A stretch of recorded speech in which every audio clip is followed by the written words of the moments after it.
Joining us is sports commentator Abadi Ismail and football journalist Tim Vickery. Thanks to both of you for being with us. Abadi Ismail, even the former FIFA president, Sepp Blatter, a man who's had some acquaintance with controversy himself, says that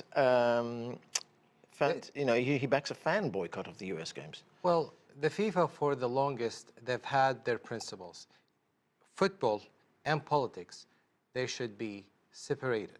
But when we look at the past and when we look at the present, this principle hasn't been respected. And to your point, when we talked at the officials of the FIFA back in time, they were charged for corruption, for siding with political figures during the World Cup in Qatar. That's why they were charged for these corruption. Fast forward, we look at Infantino's. And if you look at Infantino's and what he has been doing ever since the inauguration ceremony of President Donald J. Trump, he has been at the inauguration ceremony and every major event of the US government. And so, like I said, the principles of the FIFA hasn't been respected in the past or in the current time. And the greatest example of this is the Peace FIFA Award that was manufactured for the President of the United States. Fast forward, we're talking about the mainstream media and the digital media. Figures from federations, politicians, activists, grassroots organizations have been calling for boycott. It's a symbolic work in order to raise awareness and criticism of the work that what's happening internally in the US. We're talking about the travel ban, the difficulties to get visas, the expensive price of visas, the delays of visas. And once you make it to the US, we're talking about long wait, long delays at major airports, LAX, JFKs, and all of these major airports.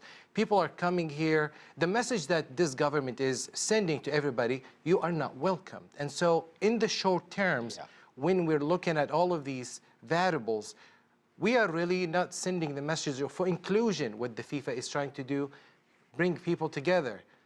It's not the message. We are excluding people. Yeah. Why is the World Cup being held in the United States? This is not a country that's known for football, or soccer as it's called. Yeah, I mean, basketball and American football are much bigger things. Why is it being held here? You can make the case, and arguably the United States has a great influence on the FIFA to host or co-host the World Cup alongside with our neighbors, Canada and Mexico, that haven't been treated fairly and respectively in both nations and on the political scheme of things. Now, when we talk sports, this is the first and foremost, the most games or matches that have ever been held by FIFA. We're talking about 107 games. And so when we look at the landscape and the magnitude of the games, who has the infrastructure, who has the hospitality infrastructure, the stadiums, the logistics, the transportation, the aviation, it is right here at the United States of America, alongside with the Canadians and the Mexican. And so it makes sense from a global stage that is ready to host such an event of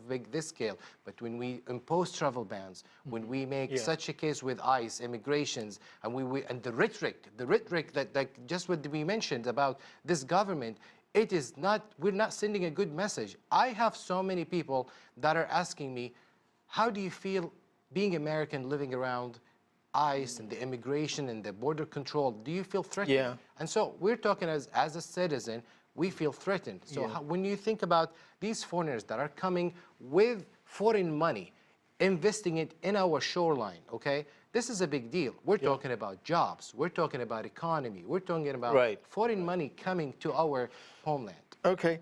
As your excellent correspondent has said, when the United States agrees to host these mega events, be it the World Cup or be it the Olympic Games, it is signing a contract with the rest of the world saying, you are welcome.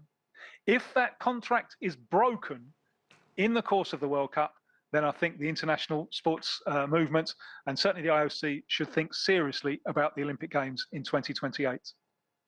Well, people should speak their minds, and that's their stage. Pep Guardiola is just an example, and as we come closer to the World Cup, people are going to talk and speak their minds. They will know who's the oppressed and who's the oppressor in the discussion of Gaza and the Palestinian rights. And this is the first World Cup that has more than 6-7 Arab nations participating in this World Cup, and everyone coming with a heavy heart. And I'm not speaking about the Muslim nations. I'm talking about every human being have dignity and have seen the World Cup. I've just got a few seconds left about it. I'm going to ask you about the fact that ICE, we're told, will play a key role in policing the World Cup here in the United States. That's according to a report in the New York Times. I mean, this is ICE, very controversial group of people. They've killed 2 US citizens in the past few weeks. What is the message that that sends?